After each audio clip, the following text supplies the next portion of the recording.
अस्सलाम वालेकुम। बट आज का जो हमारा टॉपिक है वो है सॉल्युबिलिटी एंड सॉल्युबिलिटी कर्व्स। इसमें सबसे पहले हमें जो डिफ़ाइन करना है वो है सॉल्युबिलिटी। सॉल्युबिलिटी को अगर मैं सादा अल्फाज के अंदर एक्सप्लेन करूँ तो सॉल्युबिलिटी को हम इस तरह से डिफ़ाइन कर सकते हैं कि किसी एक ख़ास टेम्परेचर के ऊपर मीन एट कांस्टेंट टेम्परेचर, इस ख़ास टेम्परेचर के ऊपर किसी सॉल्वेंट के अंदर सैचुरेटेड सॉल्यूशन बनाने के लिए सोल्यूट की जितनी मिकदार दरकार होती है वो उसकी सॉल्युबिलिटी कहलाती है। प्रॉपर वर्ड्स के अंदर डेफिनेशन की तरफ आते हैं। Concentration of A solute in solution when it is in equilibrium with solid substance eight particular temperature is called its solubility. Solubility को एक्सप्रेस करने के दो वेज हैं। एक है इन टर्म ऑफ परसेंटेज। वो क्या है? सॉल्युबिलिटी में be expressed in term of number of grams of solute dissolved in 100 gram of solvent. दूसरा है इन टर्म ऑफ मोलैलिटी, जिसमें हम number of moles of solute dissolved in 1 kilogram of solvent जो है इस तरह से एक्सप्रेस करते हैं। इस तरह से एक्सप्रेस करने को हम मोलैलिटी कहते हैं। चैप्टर 9 के स्टार्ट के अंदर मोलैलिटी की डेफिनेशन हम पढ़ चुके हैं। इसके बाद हमने ऊपर बात की थी कि हमने सैचुरेटेड सॉल्यूशन प्रिपेयर करना है। सैचुरेटेड सॉल्यूशन की डेफिनेशन क्या है? ये शॉर्ट क्वेश्चन आ सकता है। Define saturated solution.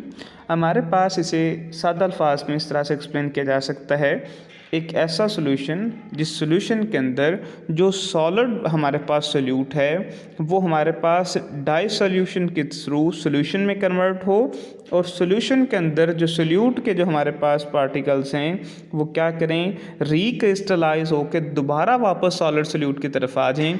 इस इक्विलिब्रियम के ऊपर हमारे पास जो सॉल्यूशन होगा उसे हम क्या कहते हैं? Saturated solution. Solution in which process of recrystallisation and dissolution of solute are at equilibrium at a particular temperature is called as saturated solution. अब सैचुरेटेड सॉल्यूशन को एक्सप्लेन करने का एक और वे भी हो सकता है।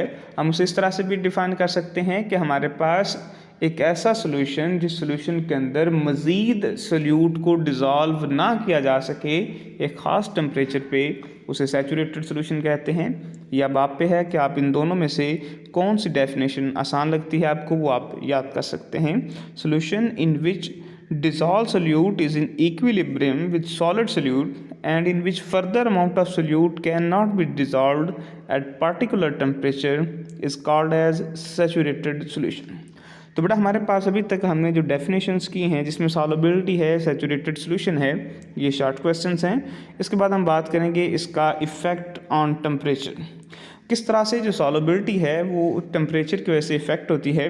उसमें हमारे पास इसमें 3 तरह की पॉसिबिलिटीज़ हो सकती हैं। इसमें से कुछ हमारे पास सोल्यूट ऐसे हैं जिनकी सॉल्युबिलिटी टेम्परेचर इंक्रीज़ करने से इंक्रीज़ हो जाती है। जैसे कि यहाँ पे एग्जांपल है कॉपर सल्फेट की। कॉपर सल्फेट की अगर हम 0 डिग्री सेंटीग्रेड पर देखते हैं तो उसकी सॉल्युबिलिटी है 14.3 ग्राम इन 100 ग्राम ऑफ सॉल्वेंट। अगर हम क्या करें, ये वाला जो टेम्परेचर है ये टेम्परेचर हम 100 डिग्री सेंटीग्रेड पे ले जाएं तो यही कॉपर सल्फेट की जो सॉल्युबिलिटी है वो 75.4 ग्राम पर 100 ग्राम ऑफ सॉल्वेंट हो जाती है। इसका मतलब है कि इसकी solubility is directly proportional to temperature. Copper sulphate के लिए टेम्परेचर इंक्रीज़ करने से सॉल्युबिलिटी इंक्रीज़ हो जाती है।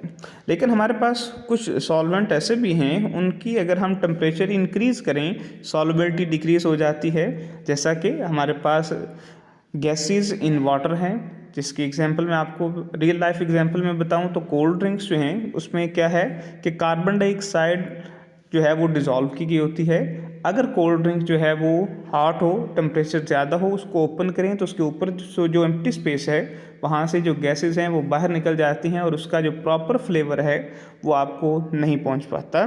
इस तरह से सॉल्युबिलिटी जो है वो डिक्रीज़ हो जाती है टेम्परेचर इंक्रीज़ करने से। कुछ ऐसे भी हमारे पास सब्सटेंसेस हैं जिनकी सॉल्युबिलिटी के ऊपर टेम्परेचर का कोई फ़र्क नहीं पड़ता। हम टेम्परेचर को इंक्रीज़ करें या डिक्रीज़ करें उसकी सॉल्युबिलिटी कांस्टेंट रहती है। जैसा कि sodium chloride in water, sodium chloride को हम हाई टेम्परेचर पे डिज़ोल्व करें या लो टेम्परेचर पे डिज़ोल्व करें, इसकी सॉल्युबिलिटी कांस्टेंट रहती है। इसके बाद नेक्स्ट है कि हमारे पास किस तरह से प्रोसीजर है कि हम सॉल्युबिलिटी को मेजर कर सकें। अगर हम सॉल्युबिलिटी को मेजर करने के प्रोसीजर की तरफ आते हैं तो हमारे पास प्रोसीजर कुछ इस तरह से है कि सबसे पहले हमें एक 100 ml जो है वो सॉल्वेंट लेना है, उसके अंदर हम एक्सेस ऑफ सोल्यूट ऐड करेंगे। एक्सेस ऑफ सोल्यूट ऐड करने से डिज़ोल्व करेंगे, एक वक्त आएगा कि उसका सैचुरेटेड सोल्यूशन बन जाएगा और कुछ सोल्यूट जो है वो बाकी बच जाएगा। जो बाकी बच जाता है सोल्यूट, उसको हम क्या करते हैं, वहाँ से फिल्ट्रेशन के थ्रू बाहर निकाल देते हैं। जो बाकी हमें फिल्ट्रेशन में से नीचे जो हमारे पास फिल्ट्रेट हासिल होगा वो प्योर सैचुरेटेड सोल्यूशन होगा। उस प्योर सैचुरेटेड सोल्यूशन को हम एक चाइना डिश के अंदर ऐड करेंगे। चाइना डिश में ऐड करने के नतीजे में हम इसको हीट करेंगे। हीट करने से क्या होगा, यहाँ से जो सॉल्वेंट है वो इवेपोरेट हो जाएगा, वेपर्स की शक्ल में बाहर चला जाएगा और जो बाकी हमारे पास रेजिड्यू बचेगा वो हमारा प्योर सोल्यूट होगा। उस सोल्यूट का हम क्या करेंगे, यहाँ से बाहर निकाल के उसका वेट करेंगे। जब हम उसका वे करेंगे तो वे करने से हमें पता चल जाएगा कि ये सैचुरेटेड सोल्यूशन बनाने के लिए कितना अमाउंट ऑफ सोल्यूट जो है वो इसमें इस्तेमाल हुआ था। इस तरह से हम उसकी जो सॉल्युबिलिटी है वो यहाँ से मेजर कर सकते हैं। अब इसके बाद बेटा एक लॉन्ग क्वेश्चन आता है कि हमारे पास एक्सप्लेन करें सॉल्युबिलिटी कर्व्स को, कि सॉल्युबिलिटी कर्व्स क्या हैं। सॉल्युबिलिटी कर्व्स बेसिकली दो तरह से हैं कि हमारे पास एक हैं कॉन्टिन्यूस सॉल्युबिलिटी कर्व्स, दूसरी हैं डिसकॉन्टिन्यूस सॉल्युबिलिटी कर्व्स। इसमें सबसे पहले हमें ये एक्सप्लेन करना है कि सॉल्युबिलिटी कर्व्स क्या हैं। सॉल्युबिलिटी कर्व्स को एक्सप्लेन करने के लिए बेसिकली देखा जाए तो ये एक ग्राफ है, जिस ग्राफ में टेम्परेचर और सॉल्युबिलिटी ऑफ सब्सटेंस को अगर हम क्या करें, दोनों के दरमियान एक ग्राफ ड्रा करें, टेम्परेचर को अलॉन्ग एक्स एक्सिस, सॉल्युबिलिटी को अलॉन्ग वाई एक्सिस, तो इस तरह से जो हमारे पास कर्व्स आती हैं ग्राफ्स के अंदर उन्हें हम सॉल्युबिलिटी कर्व्स कहते हैं। डेफिनेशन है, graphical representation between temperature and solubility is called as solubility curves. Solubility curves जैसे मैंने पहले कहा दो तरह से हो सकती हैं, discontinuous solubility curves and continuous solubility curves. सबसे पहले हम एक्सप्लेन करते हैं कॉन्टिन्यूस सॉल्युबिलिटी कर्व्स की। कॉन्टिन्यूस सॉल्युबिलिटी कर्व्स क्या हैं कि हमारे पास ऐसे कर्व्स जो एक दफ़ा स्टार्ट हों तो वो सीधी आगे चलती जाएं, उसमें कहीं पे कोई ब्रेक, कहीं पे जो उसमें स्टॉप है वो ना आए, इसे हम कहते हैं कॉन्टिन्यूस सॉल्युबिलिटी कर्व्स। इन कॉन्टिन्यूस सॉल्युबिलिटी कर्व्स में डिफरेंट एग्जांपल्स हैं वो यहाँ पे शो की गई हैं। जैसा कि हमारे पास सोडियम क्लोराइड है, टेम्परेचर इंक्रीज़ किया, इसके टेम्परेचर इंक्रीज़ करने से ये सीधा गया है, इसमें कोई चेंज नहीं आया। सोडियम नाइट्रेट टेम्परेचर इंक्रीज़ करने से ऊपर की तरफ जा रहा है। कैल्शियम क्लोराइड ये टेम्परेचर इंक्रीज़ करने से ऊपर की तरफ जा रहा है।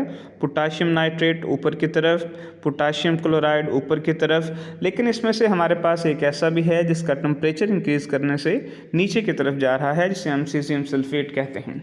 अब बेटा हमारे पास ये सारी चीज़ें ग्राफ में जो हैं इसको साइड पे क्या किया गया है, इसको मेंशन किया गया है 3 पॉइंट्स की शक्ल में। इसमें यहाँ पे बताया गया है कि वो वाली चीज़ें जो हमारे पास टेम्परेचर इंक्रीज़ करने से हमारे पास ऊपर की तरफ जाती हैं विद शार्प चेंज, वो हमारे पास हैं potassium chlorate, potassium dichromate, potassium nitrate, calcium chloride. ये हमारे पास कॉन्टिन्यूस सॉल्युबिलिटी कर्व्स बनाते हैं और इनकी सॉल्युबिलिटी एक शार्प इंक्रीज आता है विद इंक्रीज इन टेम्परेचर। उसके बाद दूसरे हैं हमारे पास ऐसे जिनमें टेम्परेचर इंक्रीज़ करने से कुछ ज़्यादा शार्प इंक्रीज़ नहीं आता, वो स्ट्रेट लाइन शो करते हैं, जिसमें हमारे पास पोटाशियम क्लोराइड है, सोडियम क्लोराइड है, सोडियम नाइट्रेट हैं। ये हमारे पास स्ट्रेट लाइंस हैं, इसमें कोई भी ऊपर की तरफ कर्व नहीं जाती। ये इनकी सॉल्युबिलिटी इंक्रीज़ होती है लेकिन इतना शार्प डिक्रीज़ नहीं आता। वो हमारे पास जितना टेम्परेचर इंक्रीज़ उतनी सॉल्युबिलिटी इंक्रीज़ एक प्रोपोर्शनल है, उस हिसाब से जो है उसमें इंक्रीज़ आता है। इसमें जो लास्ट में है जो सीज़ियम सल्फेट है उसके बारे में बताया गया है, जो कि हमारे पास एनॉमलस बिहेवियर शो करता है।